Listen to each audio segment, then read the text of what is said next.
cover for issue 6. It took me 6 issues to get a talking monkey in the book. And I apologize that it took me this long.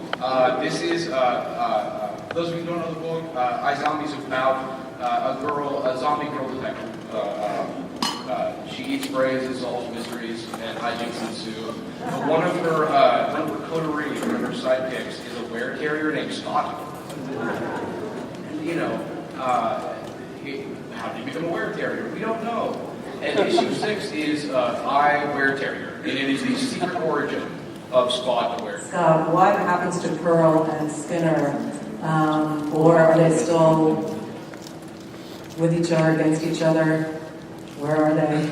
I'm not sure they know exactly if they're with each other or against each other, but they definitely play a big part in this new cycle. We're really excited about it. 6 begins the next story arc that takes place in 1935 Las Vegas, as Las Vegas is just becoming sort of the precursor to the town that we know now.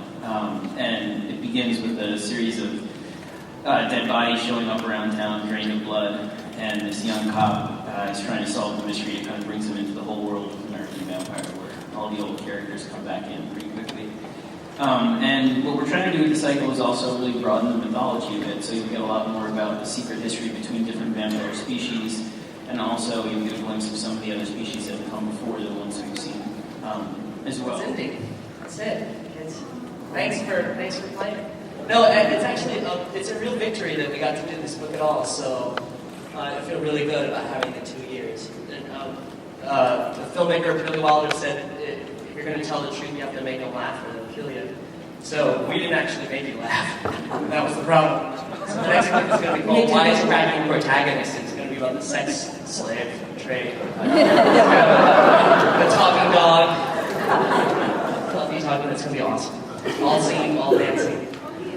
Monkeys. Yeah, monkeys. Absolutely. No, it's true. It's true. You can't go wrong. No, I actually feel really good about the ending, and I want to stress, like, it was a victory just getting this book done and doing a book about genocide.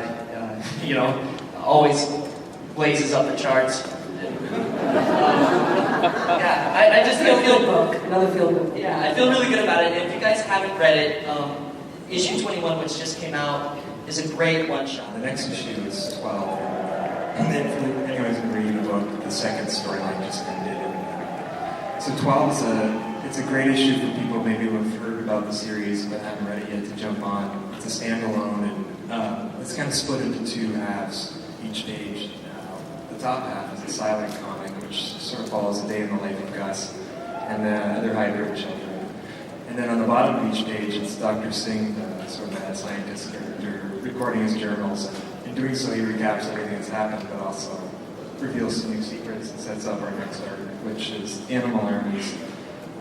And that's where a lot of the pieces on the board I've been setting up really start to move and converge and kind of head to what will probably be the halfway point of the biggest weakness by the end of things.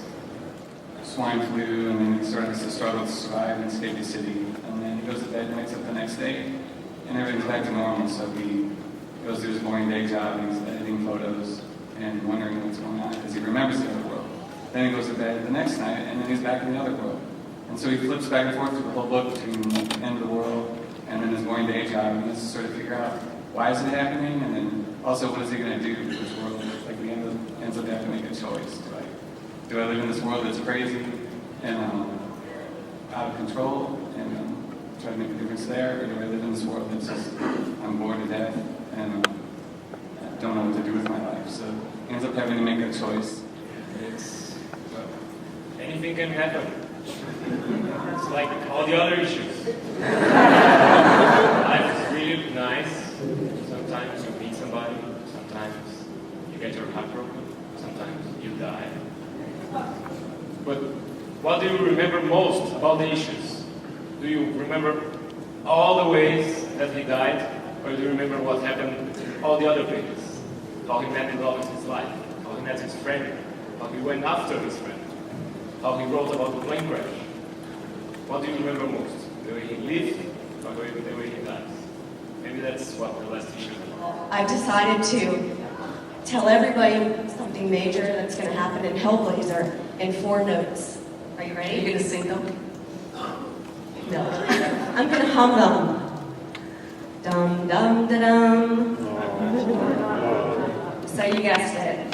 John Constantine is going to get married, which we think is a pretty radical thing. Some really, really interesting surprises because Shelley and I went on a little road walk of discovery and found out some of the interesting people who are Fables fans and got them to participate for this milestone. So I hope you enjoy it. It's going to be big and exciting. And it is choose your own adventure in the sense that if you continue to want to turn the page, you're allowed to.